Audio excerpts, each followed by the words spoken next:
The Operation Citadel was considered the last major offensive of the Third Reich in the war against the Soviet Union. In July 1943, Adolf Hitler wanted to turn the tide on the Eastern Front once again after the defeat at Stalingrad.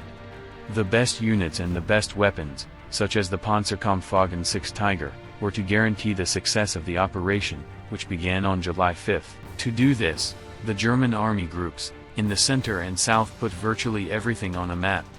With some 900,000 soldiers, 1,800 aircrafts and 10,000 guns, huge amounts of men and materiel were put into position.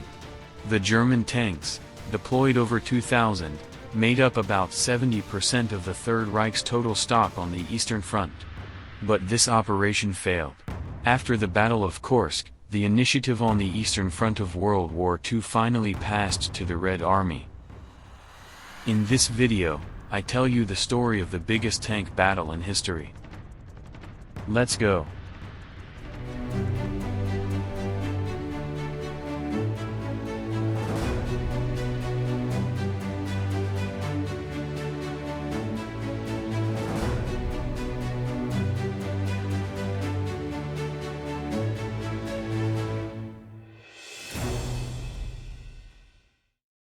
In the spring of 1943, the Eastern Front. Nearly 2 years have passed since the German Reich invaded the Soviet Union. The Wehrmacht had long since lost its reputation for invincibility.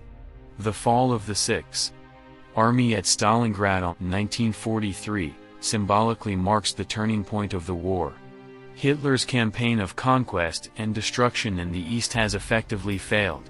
On other fronts, too, the Third Reich and its allies find themselves increasingly on the defensive. In Tunisia, on September 13, 1943, the German Afrika Korps surrendered to British and American forces. After the defeat at Stalingrad, with some 300,000 soldiers dead or taken prisoner of war, even the entire German southern wing is threatening to overwhelm. Millions of men were cut off and destroyed by Soviet advances. But the losses on the Soviet side were much higher. Nevertheless, the high command of the Wehrmacht and even Hitler are aware after the extremely costly winter fighting of 1942-1943, that large-scale German operations such as 1941 and 1942 are no longer possible. Since 1941, the German army has been unable to replace its personnel shortages. The destruction of the Sixth Army in early 1943, and the subsequent attrition battles in the south of the Eastern Front, have dramatically exacerbated the already difficult situation of the German Eastern Army. A debate is therefore raging among the German generals, which strategy is the better in the year of the war in 1943. Parrying opposing offenses or continuing to seek their own offense. In the end, the offensive idea prevails once again in the German leadership.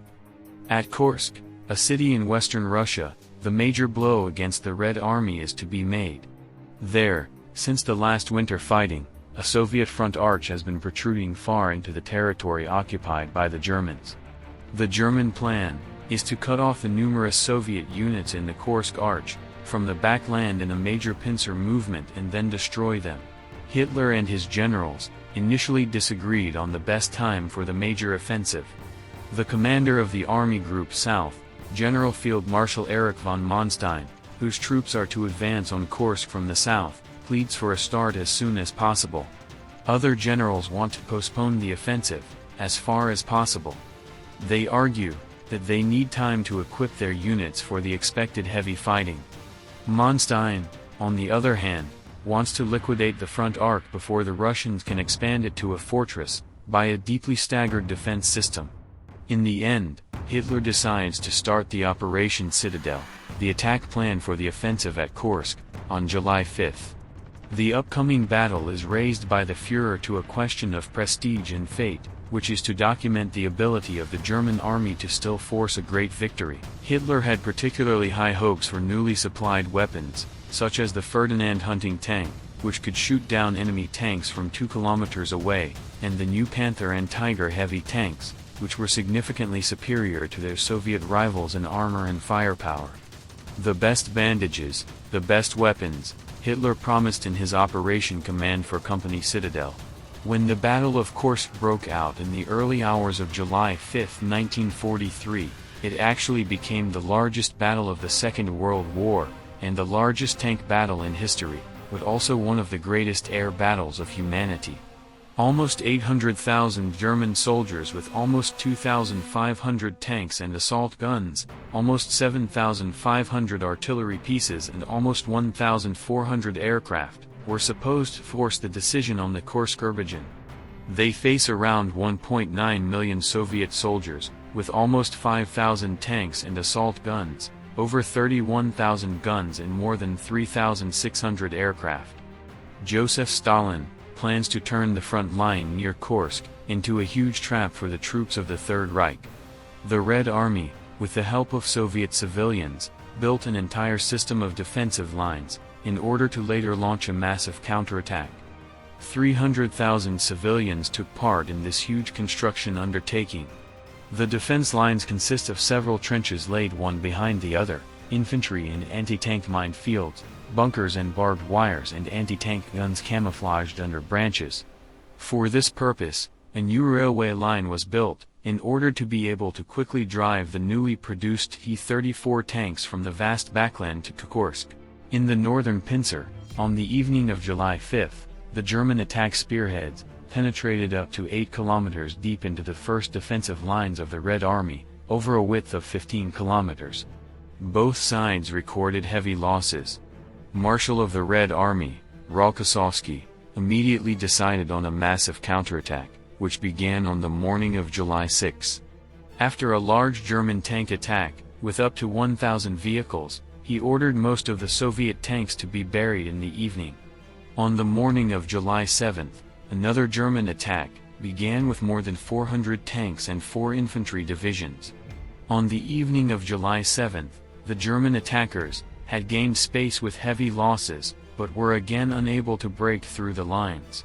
The morning of July 8 began a massive artillery barrage, and targeted use of dive bombers against the Soviet positions.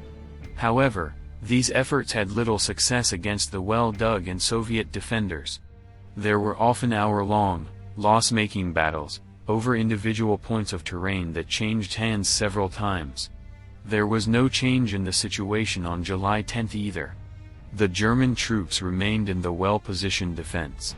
In the southern section of the Kursk Salient, Field Marshal Manstein, commander of Army Group South, concentrated a strong attack force in the Belgorod area.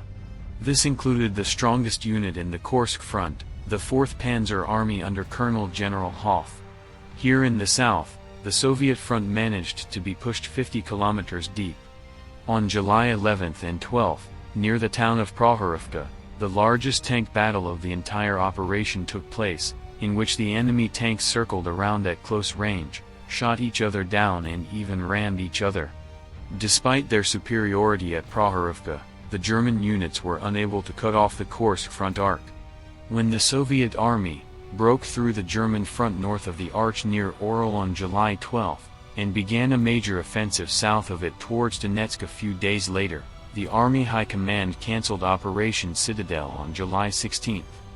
By then, the Germans had suffered over 54,000 dead, wounded and missing men. By August 23, the total German losses near Kursk and the surrounding area rose to over 203,000 men. The Soviet side lost almost 178,000 soldiers by July 16, and around 863,000 soldiers by August 23 in the Battle of Kursk and in the subsequent operations. The historian Roman Topol doubts Manstein's portrayal in his memoirs, which has gone down in history, that Hitler broke off the Battle of Kursk on July 13, because of the Allied landing in Sicily on July 10, in order to be able to move troops there, and describes this as one legend. He cites a number of contradictory sources. The Chief of General Staff Kurt Seitzler, who was also present on July 13, wrote in a study for the U.S. Army, that was written before Manstein's book that, on the contrary, Hitler wanted to continue the attack in anger and rage. When Field Marshal Kluge asked for the attack to be stopped, the Soviet offensive on the Oryol. In addition, Not a single association was initially relocated to Italy. Goebbels even noted, "We don't need the way the English and Americans are now ramping up their business to take a single soldier away from the East." Soviet historiography attributed the victory in the Battle of Kursk primarily to the heroism of the Soviet soldiers. This is largely true, as German archive files speak of tough, fanatical resistance to the death. The 41st Panzer Corps reported, "The enemy defended itself extremely tenaciously, in terms of infantry, and defended itself to the last." The war diary of the 9th Army said, "It remains a hard fact, that the enemy has fought with fanatical doggedness so far." Intercepted radio orders repeatedly contained the demand, "It is forbidden to change positions, hold until death." The war diary of the Kampf Army Department noted, "The enemy can be beaten to death, there in his well-developed positions." And the Chief of General Staff of the 4th Panzer Army wrote, "The enemy infantryman fights well, contrary to the previous assumption that the enemy has poor positioning divisions. It must be stated that this enemy also knows how to fight and die." That was it today, for the largest tank battle in history. I hope you enjoyed the video. If so, please leave a subscription and a thumbs up. See you soon, your channel History Best.